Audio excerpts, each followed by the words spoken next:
The Adult Ballet Studio is a podcast featuring conversations with the empowering voices of the adult ballet community, a world where passion has no limits and dreams can take flight.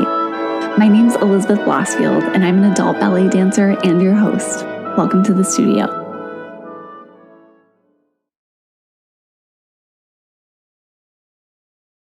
Hi, everybody, and welcome back to the Adult Ballet Studio. I'm so excited to be sharing this interview with Nicholls, a wellness coach and professional dancer. She was born in Barbados and is now based in London, and she's a former West End dancer turned certified wellness guide for performers. Crystal spent 6 years in The Lion King on the West End, and she also danced on cruise ships and in TV commercials and film projects before transitioning into the health and wellness space for the performing arts. She's spoken about how performing 8 shows a week, while an amazing experience, was also relentless and led to a sense of burnout. That experience ignited another passion for her, helping other performers feel their best. During the 2020 lockdowns, Crystal got to work retraining as a holistic health coach and nutrition specialist.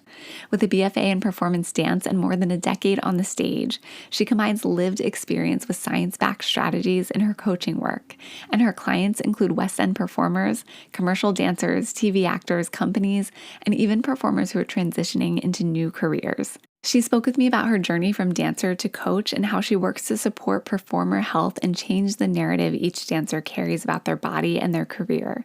She also shared some behind-the-scenes stories and insights from her dance career and gave her best advice to adult dancers about how to hold on to joy when dancing, balance busy lives, and ways they play a crucial role in the wellness conversation. I loved hearing from Crystal about why health and wellness shouldn't be a luxury, but one of the foundations of dance as an art form. She was so fun and joyful, and we laughed a lot during this interview, which is also an important part of wellness. Check it out.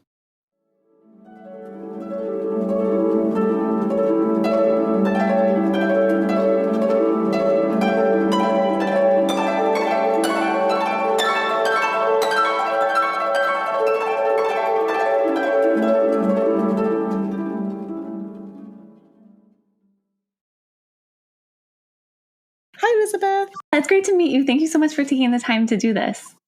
Of course. It's my pleasure. Any listeners who might not be familiar with some of the work that you do, could you just kind of talk a little bit about your background as a dancer and then the work you do now as a wellness coach for dancers? Yeah, so I started dancing when I was about 5 years old. And just to preface this by saying that I grew up in Barbados. And so my older sister actually started dancing, and then I used to go with my mum to pick her up. And of course, I mean, lots of us probably have the same story or a similar origin story, but I saw her dancing and I just thought, oh, I want to do that. And, I got enrolled in dancing. I started primarily training in ballet, and then I started to do a bit more jazz and hip hop, contemporary, some other styles. And then when I was 18, I actually left Barbados to go to Toronto to do my BFA in performance dance at what was then called Ryerson University. It's now called Toronto Metropolitan University or something like that. But I did my BFA in performance dance. And then when I graduated, I did cruise ships for a while because I really wanted to travel. And I just think cruise ships are such a great kind of first contract because you get to travel. You still have a bit of structure, but you get a little bit of experience. And then when I was on a break between my second and my third cruise ship, I was at home in Barbados for a break. And The Lion King happened to be in Barbados that week for auditions. And so I did the audition, went back on the cruise ship, my third ship, and then about 3 months in, I found out that I got the job to be in The Lion King in the West End. Wow. And the timing was perfect because I finished the contract in March, and I think the rehearsals for Lion King were starting in London in April. So it was actually perfect timing.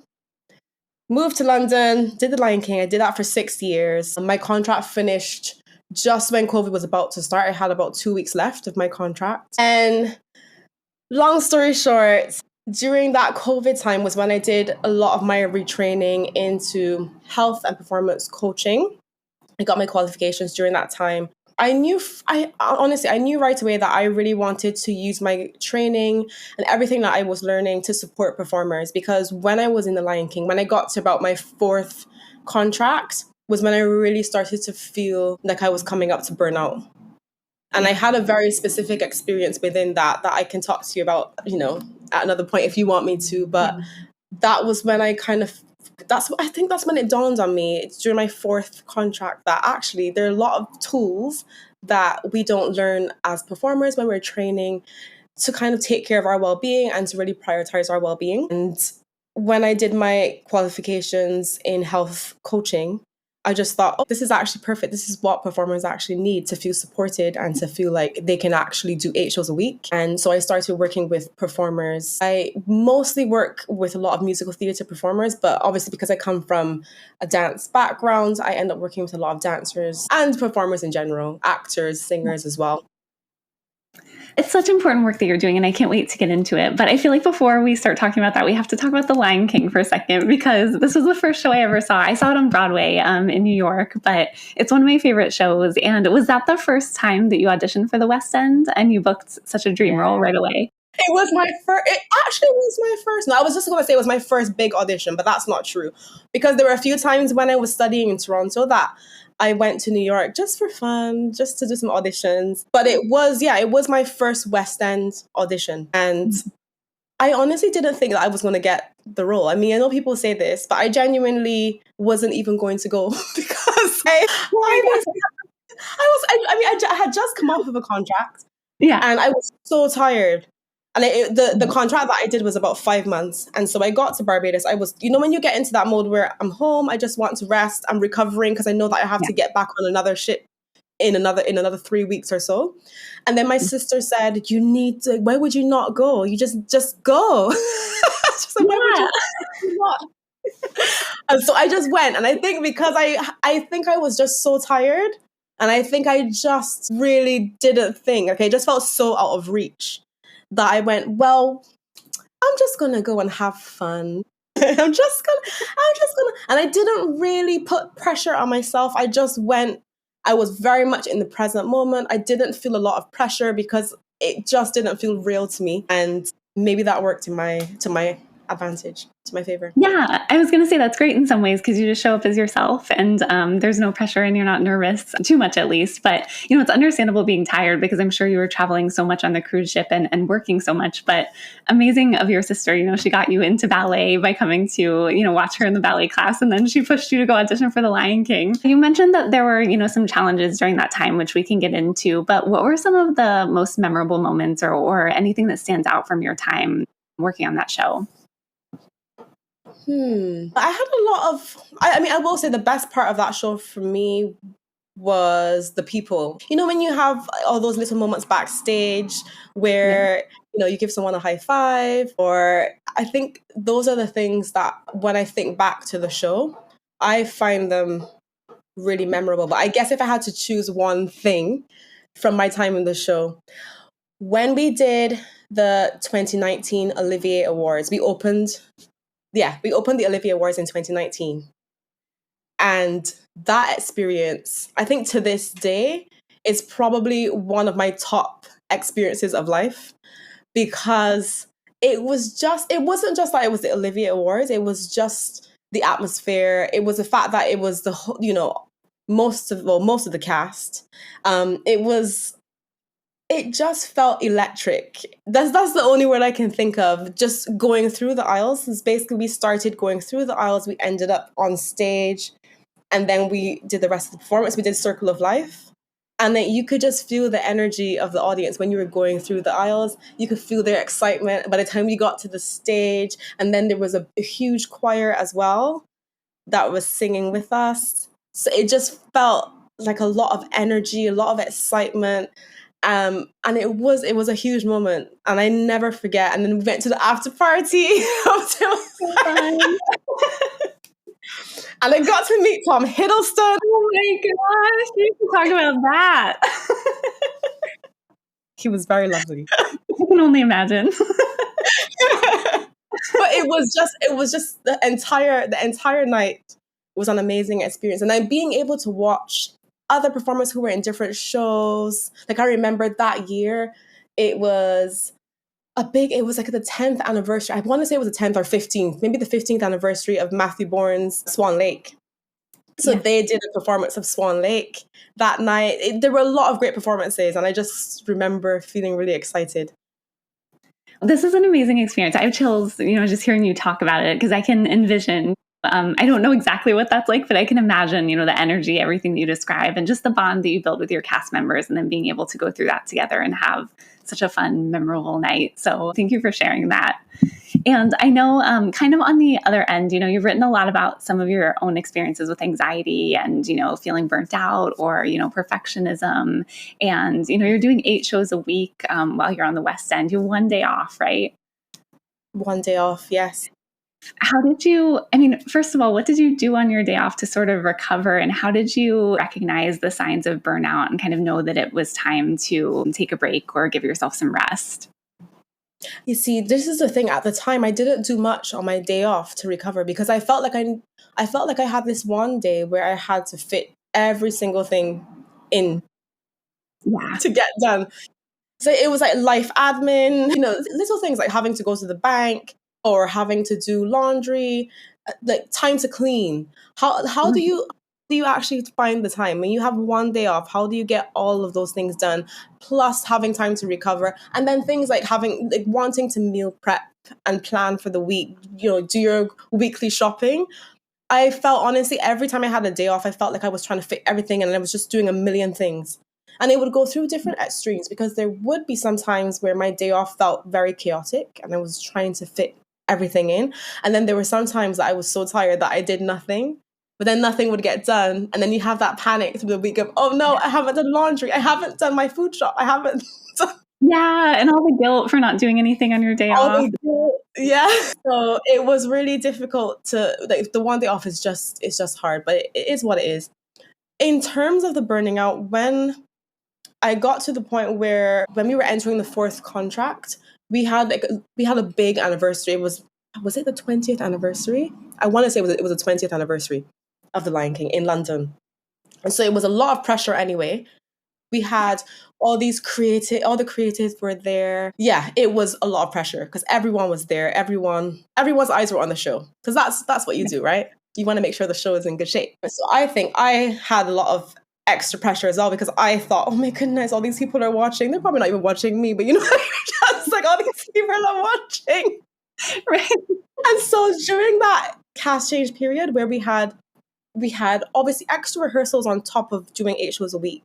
You have to fit the rehearsals in because you're rehearsing a new cast. Some people are joining you, some people are leaving. Plus it's the 20th anniversary, so you even have more rehearsals because everyone wants to make sure that the 20th, cast is going in nice and strong. And I just had all this pressure. And then there was a particular point in the show when during that rehearsal period where there's a pencil turn that you have to do. And I fell out of the pencil turn, but it wasn't, in the grand scheme of things, it wasn't a huge deal. It happens. If you're doing 8 shows a week, they're not going to be perfect. I say this now, through that lens of perspective. Looking At the back. time, I was like, oh my God, like all these people all the creatives are watching and I just fell out. They're going to think that I'm not good at this. They're going to think that I'm not good enough. All these thoughts. And that spiraled. It seems, when I think back on it, it just seems like it's not a big deal. It seems so silly, but that moment really made me spiral. And I got to the point where I was constantly thinking about this one thing. I was like, I need this one thing to be perfect. And I kind of got obsessed with it to the point that I would rehearse it obsessively before the show. Just rehearsing it to make sure that it was absolutely perfect. And of course, the more I rehearsed it, the worse it got. It literally got worse.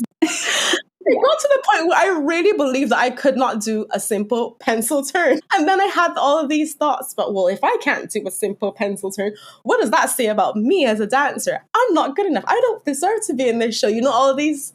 Yeah. This whole story that my brain told me, and I started to make up this story about how, oh my gosh, maybe I was never as good as I thought I was. Maybe it was a fluke that I got this far. And you started to believe all these things. And then it got to the point where I just lost any interest, any excitement in doing the actual show because I got to the point where I dreaded it. And I just didn't. I was like, I don't want to do this. I can't do this because I'm not good enough. And then then it made me so tired that I got to the point where I was like, oh, I just don't care anymore. So this is when I started to recognize some of the signs because I just didn't care as much. So I went from caring too much to then not caring as much about anything. And then telling myself that, and again, it's the performance quality suffers then. Because I think in general, objectively, my performance quality suffered at that time. I just didn't feel like I had the energy to do it. I felt like I would sleep and I woke up. No matter how long I slept, I was just always tired. So that's the point. Those were the signs that I was noticing. And it wasn't until I said to myself, I need a quick solution for now, because we were going into a new cast change, and I was like, I just need a quick solution. So I actually went to this hypnotherapist for a while, yeah, just to kind of get me through to the next cast change period. And that actually really helped, because what that did was it gave me some space. Because actually hypnotherapy is very similar to meditation. It is actually very much that meditation with prompts. I think that was the space. It gave me space, and it helped me to really separate myself from my thoughts. Because I think at the time I was believing the story that I was telling myself. I was believing that I'm not good enough. You got this show by fluke, just you can't do that turn. So what can you do? And when I did the hypnotherapy, all the sessions, it just gave me space to actually go, wait a minute, is that actually true? Or is that a story that I'm telling myself? And just that space was enough to get me through, because I wasn't automatically believing everything that I was thinking. Right. Yeah, this is so real. And thank you so much for talking about this, because I feel like this touches every aspect of our lives. Even if you're not a dancer, or at least dancing at that level, I experienced it. I've been a journalist for 10 years, and I'll have one, interview where I felt like I wasn't, communicating clearly. And I'm like, am I good at this? Should I be in this position? I think everybody experiences that. So it's so important to talk about. And you mentioned you went to hypnotherapy. Was that sort of the moment that planted the seed that maybe you wanted to transition into health and wellness coaching after retiring from performing? Yes. Yeah, 100%. Because basically through that new contract, I completely rethought the way I was doing everything. So it definitely planted the seed. So I thought more about, okay, actually, what am I doing to take care of myself on, a completely holistic level? Am I actually eating enough? This is like the first question. Am I eating enough to get through 8 shows a week? Because actually what I found when I thought about it and I thought it through, I would get to Sunday was our 8th show of the week. And sometimes I would feel so completely drained that I used to feel like when I was walking home, when you feel like a bit faint, but I genuinely would feel like if I close my eyes on the street, I will just fall asleep right here. It's just like I had no energy at all, which it is understandable when you're doing 8 shows a week. But I started to question, am I actually eating enough food in general? Not about what I'm eating or trying to obsess about the quality or whatever, but is it enough? I started to think about the way I actually approach the show. So I think I fell into the trap, and so many performers fall into this trap of when you're doing 8 shows a week, you genuinely go into these shows thinking that, yes, it's possible for me to be perfect 100% every single show. And then I started to go, no, it's actually not humanly possible. Of course it's not possible. If you're doing 8 shows a week, you can't hit it 100% every time. It will not work. And so I actually started to think about, how am I approaching, doing 8 shows a week? Are there places that I can, obviously, with still keeping the performance quality, just pull back a little bit? Because it is important to just know how to pace yourself. So I started to think about things like the pacing of the show. But again, it's a hard lesson to learn. People have to learn it. How do you pace yourself? And all those things. I started thinking about, wow, so the hypnotherapy gave me that space that I could really examine my thoughts in a safe space. Like, am I doing that for myself? So I started doing little things like meditation on my own, journaling, and really, I guess, what we would call self-care practices now. Obviously, we didn't really call it that back at that time, but I started doing things like that to give myself some space. So journaling, meditation. I started doing things, and I know this sounds a bit silly, but before this, I never actually really did anything for myself outside of what I needed to do for the show. So I wouldn't do something like, oh, I'll just go take a walk somewhere. Right. Or because for me at that time, everything that I was doing was kind of in service of the show. So if I'm doing, for instance, I would do Pilates, or I would do, like, if I'm going to the gym, but in my mind, I'm doing it because I'm conditioning for the show. I'm going to the gym for the show. I'm doing Pilates for the show. I'm doing like whatever. I'm doing this extra class, for my craft. I'm doing my voice lessons for the show. But I was actually never doing anything that was just for me. And it sounds a bit silly, but actually a lot of performers fall into this trap as well. Like you get so focused on your craft, working on your craft, that you stop doing things that just bring you joy for the sake of doing it. Yeah. You just feel like you don't have time. And I was like, no, I can go take a walk. I can do something fun. I can just do a pottery class, or I did like a painting class just for fun, but just, little things just to try out some things. Like, can I actually just do things for fun? Can I Yeah, just you're like, oh, I can be a person outside of this. I never knew. I should be a human being. Right? I think I am. Yeah. So I started doing, I even got a hula hoop. I have a hula hoop now. That because I remember that I used to like doing the hula hoop when I was younger, and I was like, I'm just gonna get this hula hoop just so I can have some fun. I love how much just sort of discovering ourselves and our humanity outside of, our job is just coming back to the things that we loved as a kid. That's such a huge part of it. But I think that all kind of goes back to what you said about how performers kind of fall into this trap of thinking that they need to be perfect 100% of the time. And it's interesting too, from an audience member perspective, because you're watching these shows and that's what you think. You think everybody is just 100% every show. And I can imagine if you grow up watching these shows and thinking someday I want to be a part of this and then start to build a career in it, you have that sort of skewed perspective going into it. Yes. And I think what we need to remember is that we watch a show one time. As an audience member, you watch it once. But I think somehow as someone who aspires to be a professional, you watch a show and you go, oh my God, that's so amazing. I would love to do that. And I would love, and you have this idea of how you would do it, or how you would perform it if you were in that show. And then you don't remember that it's 8 times a week. It's not one. And so how do you so everything that we talked about, I know that you work with now sort of a wide range of clients, as you said, West End stars to former dancers, actors, musicians. How do you sort of take everything that you've learned and adapt your programs to fit individuals at any, career stage? That's really good. I think one advantage, or one thing that works when I'm working with performers, is that I have the lived experience. So I always come from a place, first of all, from empathy. Because I say, look, I completely understand where you're at. I've been in this place, so I can connect with them. First thing I like to do is just acknowledge that I have come from this place. I know how hard it is.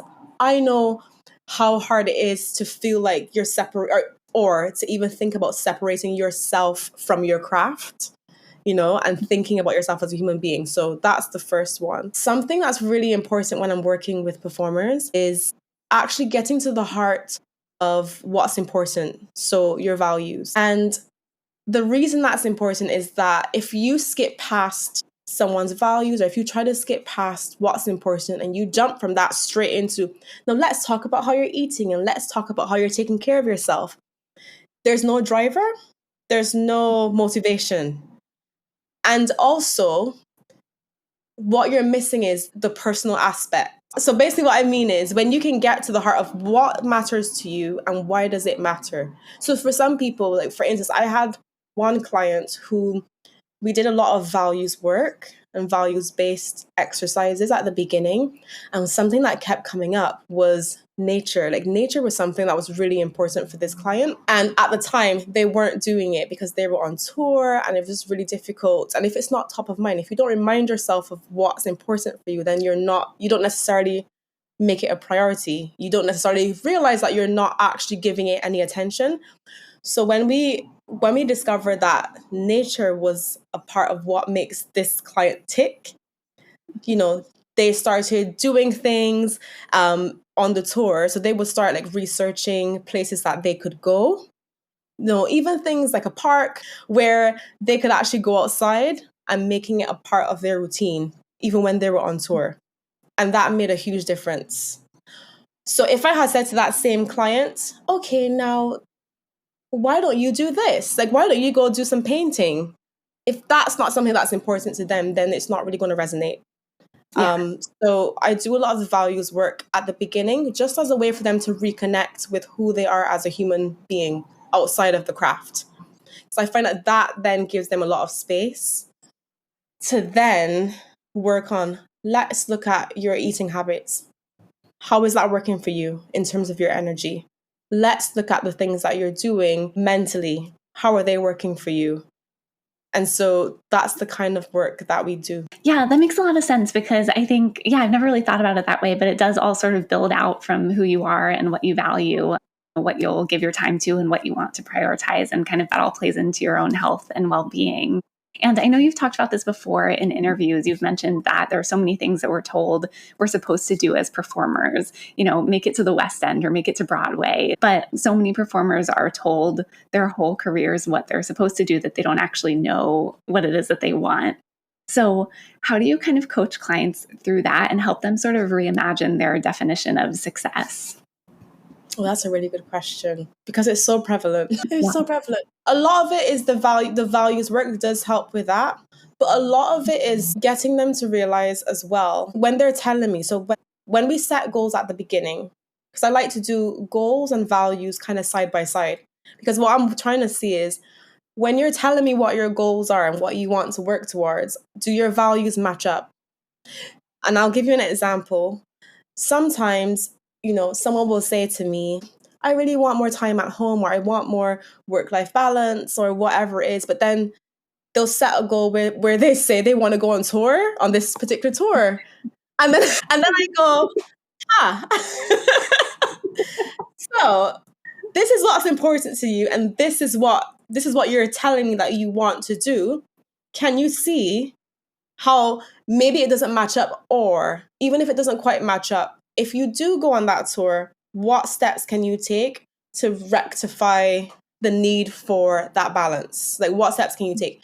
So that's why I like to do them side by side, because I want to see if there's a mismatch. And that tells me a lot about whether your goal is kind of from you or if it's a societal program that you've been led to believe. Right. So the values stuff does really have an impact on, creating your own definition of success. So once we get to the bottom of what's really important for you, then from there, I'll go back to the goals. And then I go, right, can you have a look and tell me if they match? And if not, what is it that you actually really want? And if we could give back, if we could give back all the stuff that society has told us, if you could give back to your teacher, that your teacher said to you that you need to be on the West End, if you could give back what your parents told you that you should do, if you could give that all back, what would you actually want when you're looking at the things that feel important for you? What would that look like? Describe your perfect day to me. What would you do if based on your values, if you had the perfect day? Describe, what would it look like for you? Who would you speak to? Another good exercise that I like to do that helps with this is the worthwhile list. So sometimes if people are having a bit of trouble trying to figure out their goals and what it is they really want, because it's so ingrained in them that they need to be on Broadway or they need to be in the West End, and it's so ingrained, what I'll do is I'll give them like little homework for a week. And I'll say, okay, for a week, I would love for you at the end of every day to write down 3 things that felt really worthwhile. Don't overthink it. Just at the end of the day, just write down 3 things. It doesn't have to be anything big. And a lot of times what comes up will be things like, oh, actually, I had a coffee with a friend that I hadn't seen in a long time, and that felt really worthwhile. Or, I did a class that was outside of my comfort zone, and that felt really worthwhile. And then you'll see patterns. And so sometimes when they're telling me their list, I'll say, so connection is important for you. If the coffee meetup is coming up a lot, so connecting is important for you. Oh, and if challenge is coming up, growth is important. If you're challenging yourself is important for you. And then they start to see for themselves what actually matters when you take away, the glamour. And it's always a bit surprising. Oh, I didn't think those would be the things. Yeah, right. This is such a cool exercise. I haven't heard of this before, but I can imagine it's so beneficial, even for dancers. When we're in the studio practicing, we get so, I think, in our heads sometimes and focus on all the imperfections or the things that we're doing wrong and don't take time to focus on what was worthwhile or what went well. And I think even outside of the studio or, whatever it is, just kind of in daily life, focusing on those things can help bring you back to yourself and keep you from getting that headspace of everything I'm doing is wrong and I need to be perfect and I'm not good enough. And so I think that's such a cool exercise for anyone really. And I'm glad that this conversation ended up here because this leads really well into my next sort of set of questions because, I created this podcast, The Adult Ballet Studio, to focus on the community of adult dancers who have either, sort of discovered ballet or any style of dance really, or, returned to it later in life. And they're kind of defying these societal expectations and kind of pushing the boundaries of what these art forms can look like. And so I wanted to talk a little bit about that community because I know so many adult dancers, they're not on Broadway or, on big stages, but they're also juggling, work, family, personal life. And that gets intense with trying to focus on this passion for dance. So what would be your advice to them for how they can find balance, avoid burnout and kind of learn to listen to themselves as well? That's a really great question. How to avoid? Yeah, because you are juggling a lot, and for all of you who you feel like you're juggling a million things, what I would say to you is don't allow dance to be another pressure. And so what I mean is that even when you're approaching dance, even if you feel like, okay, I'm doing this, I want to be creative, I want to have fun, I want to it's my creative outlet. As soon as you put a pressure onto that to, I'm going to be really good, or I'm going to do this the best, or I'm going to be perfect, then it becomes another pressure rather than a creative outlet or a way for you to access that playful side of you or whatever the reason is for you to start in the first place. So I think it's about, first of all, reframing how you view it. Like, are you actually doing it for the reason you set out to do it, or has it become another pressure? So that's the first thing. I think a second thing would be, this is a really difficult one. And I guess it would depend on how much time you are dedicating to it. But I guess the second one would be to really examine your relationship to it. I guess it depends on where it is in your priority list as well. But I think that's an important question to ask yourself. Where does it sit on your list of priorities? And what's your relationship to it? And if it's high on your list of priorities, how can you make that a part of your schedule so that it doesn't then feel like a pressure? I don't know about you, but I think when you have a more perfectionistic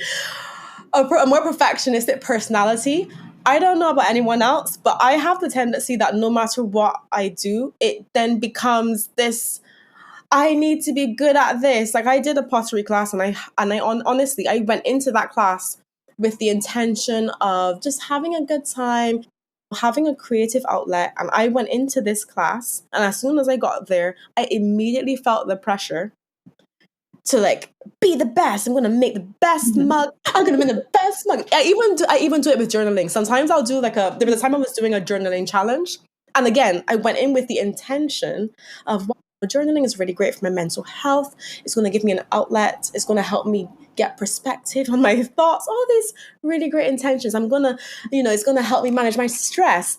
And because it was a challenge and you were supposed to do a different task every day, I'm going to do this. I'm going to make sure I go every single day. I'm not going to miss a day. I'm going to be the best. I'm going to write 3 pages. So seen. I relate to this so much. This is exactly what I mean when I say revisit the reason that you started it. Whatever that reason, maybe it was that you wanted more creativity or more play or more joy, or you just wanted to experience it. Whatever the reason was that made you start, revisit that reason. And if you find yourself with that pressure of, I need to be the best, or it's feeling really difficult, or it's feeling like a lot of work or pressure, then go back to your intention. Do you still have that intention in mind, or has it switched over to something a bit more perfectionistic, like what I would do? No judgment. No judgment. Yeah, none at all.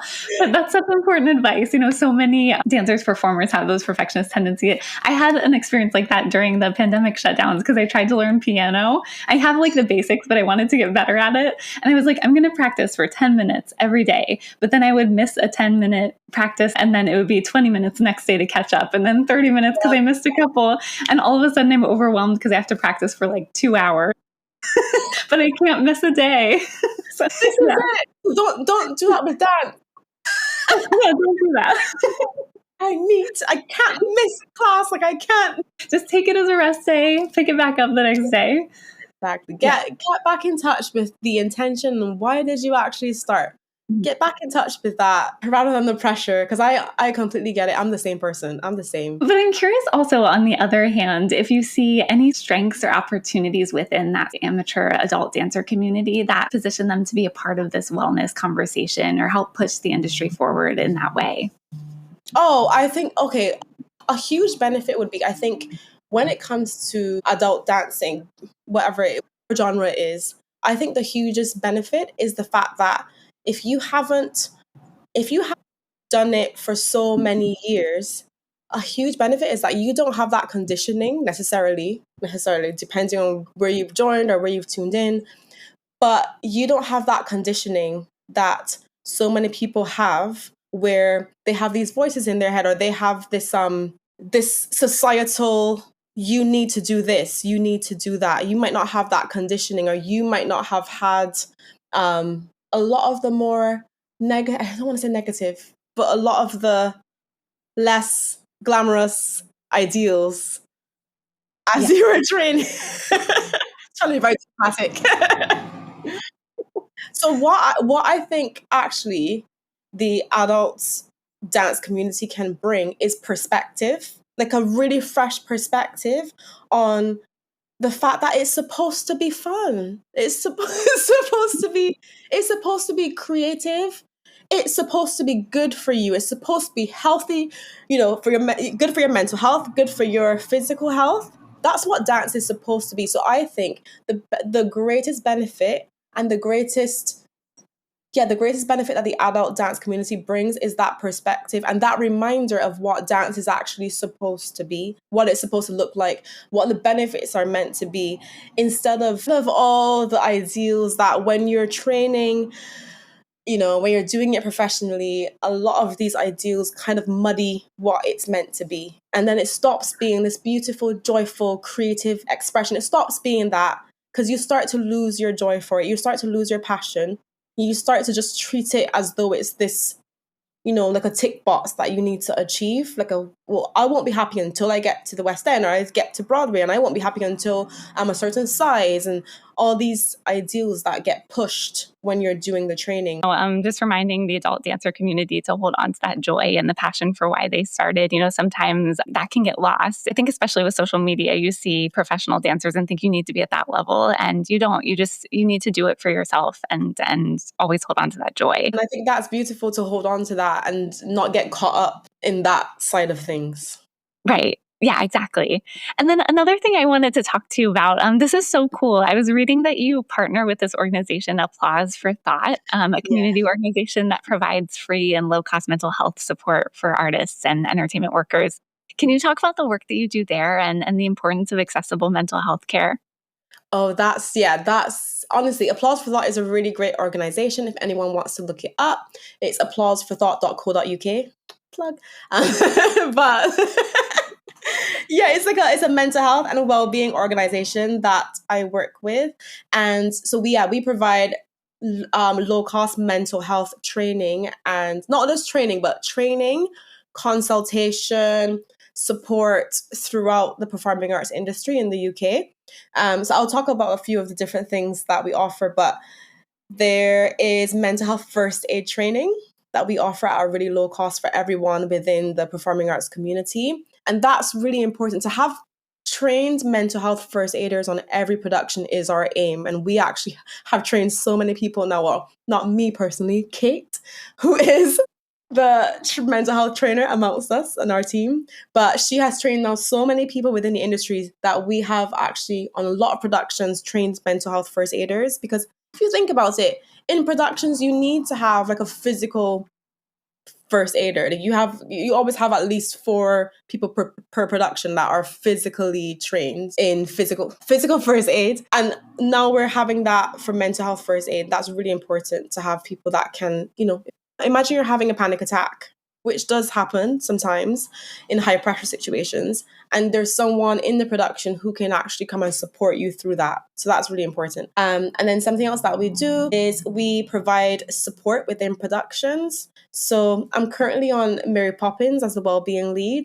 And that's really awesome because we get to go in once a month. We offer check-ins, which are just spaces that people can come and book into if they just need a place to speak or reflect, talk something through to someone. We offer that to the entire company. And then we also do well-being sessions for productions, but also for drama schools and different schools throughout the industry. And I just think it's really important because I always say in the industry, there are kind of 2 things that people care about a lot. The first thing, you have the people who just care about the arts, like the people who are just like, I'm here for the art. I love doing this. I don't care about anything else. But then you have the people who are like, we need to make money. We need to make this work. It needs to be commercially successful. Right. And so you have these 2, people that are on seemingly opposite ends, but then who's taking care of the well-being? Who is taking care of the actual people? Because the artists don't want to take care of themselves because they're so focused on their crafts and the work and the art that they're not necessarily taking care of themselves. And if you are there to make sure that this is a commercial success, you're not necessarily thinking about the human being either. So the importance of having low-cost mental health and well-being support is that, one, you're sending a message to the industry that this is important and it's part of the work. It's not just about the art. It's not just about the money. Taking care of the human being, taking care of people is also the work. It's also important. And then number 2, again, having that support that people can turn to, because obviously we know that in the industry, it's not, you're not there to necessarily make money. You're not making like a lot of money. So it's important that you have that support that people can access. But what's really nice about Applause for Thought is that a lot of the practitioners have come from the arts. And so, you can go to that person and you don't necessarily have to explain what a swing is, or you don't have to like explain to them why you can't just take a break, which is a huge benefit.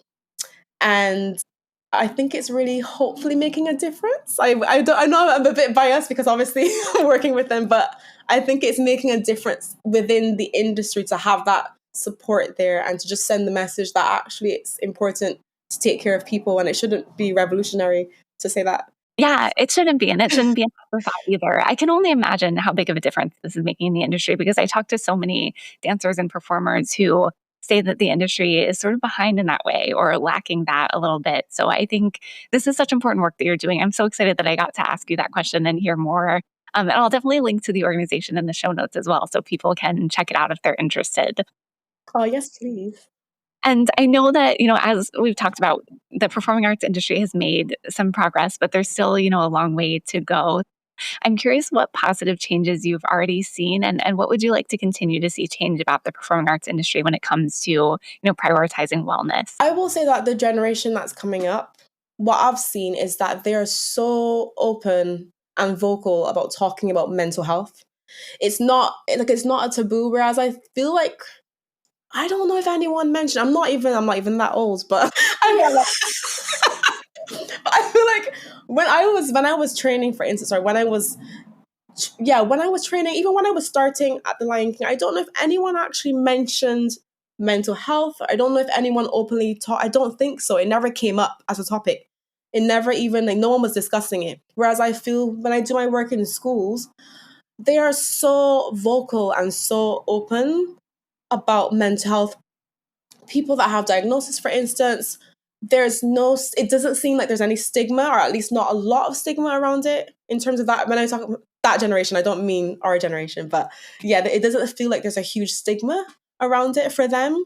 And so for me, that's really positive to see, because I think the most important part when you're thinking about mental health and well-being is destigmatizing it. That's probably the most important thing. And I feel like a lot of the work that we have done has come a long way to help lay the groundwork for that. So that's one of the changes, like just the way they talk about it and how they're so open. And then I think another positive change is I can see a lot of the producers implementing changes based on things that have come up in the work that we're doing. And I don't want to be too specific, but you can see like the way, I think even the way that producers go about putting on shows now, you can see that they put care into the way they're going to do that and the way they're going to support people. And I think even a producer having the forethought of saying, I'm going to have applause for thought in to be a well-being lead and to provide well-being support. I think that's a major step because I honestly I never thought this was going to happen. I never thought that I would see the day where any producer or any show had any kind of, outside of physio, any kind of well-being support. So I think it's just, yeah, it's really great to see. And I don't remember how many productions we're in now. It's probably on the website, but we are in lots of productions now. And I think that says a lot because people are actually putting thought into it, into how they're supporting their companies. And I think that says a lot already.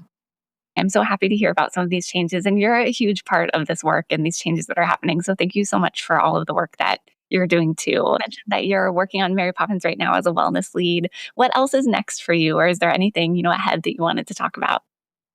Ooh. I don't know. So Mary Poppins is going to finish in February. So I have nothing in terms of that work. I mean, I just finished my work with the wellbeing curriculum that, I don't know if you've seen that. Well, we just did a full year of wellbeing being on the curriculum of a drama school. And I just finished my last session for the whole year. Yes. Thank you. It's been a bit like of a roller coaster trying to get everything up and running, but we just finished the last session. And I think for us, that was a huge deal to get well-being on the curriculum of a drama school. So that felt like a major milestone for us. And I just finished last week, was my last session for the year. So that was like a huge milestone. It really is. It's exciting. Thank you.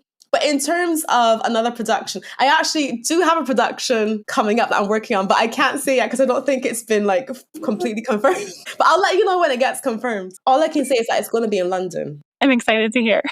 I'll let you know once it's like actually confirmed. More productions, more well-being on curriculums, hopefully, is what we're aiming for. And just to keep going, training more people as mental health first aiders. Yes, more to come. And, this is such an under talked about subject in, performing arts, mental health, and well-being. So yeah, I love all of the work that you're doing. I'm excited to continue to follow it. And, we're coming to the end of the interview. We do have one section on the podcast called Petit Allegro. It's just kind of some quick, fun questions if you're okay with doing that. That's fine. Yeah, that sounds like fun.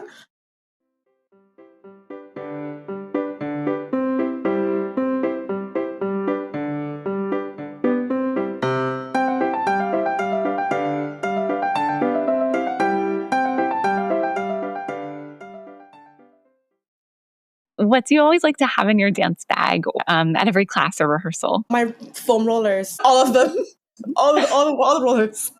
All the rollers, yeah. What's one part of your self-care routine that you prioritize every day? Ooh, every day. I mean, this sounds really basic, but just... Oh, no. I was going This sounds really basic. I don't know if I should say this. Hey, you can say anything. It's really basic to say, just really like actually washing my face with my like special face wash. That's so important. So many people skip that. It just sounded really big. It popped out in my head, but then I was like, it sounds very basic to just say that you wash your face. No, I mean, things happen. So that for me is very important. I mean, when I say wash it, I mean at night specifically before bed.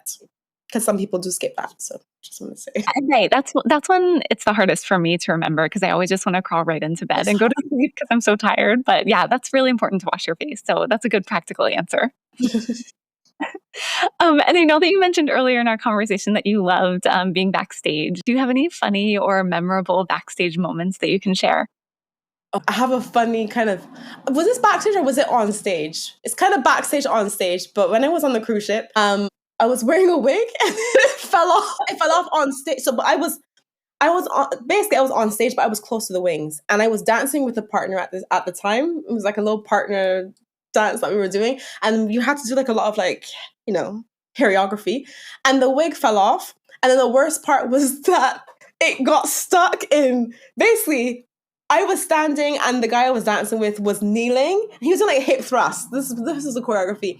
And it fell off, but then it got stuck under his knee. And then he's doing the thrust and I couldn't get it back.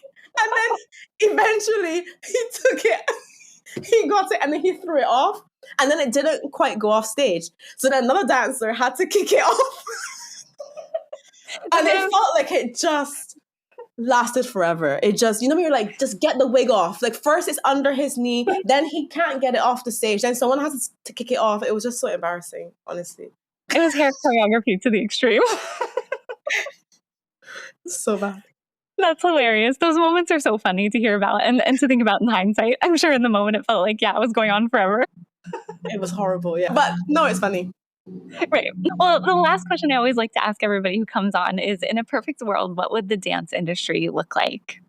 Ooh. It would look like the perfect world if there were no barriers, money wasn't an issue. Every production would have a full support team.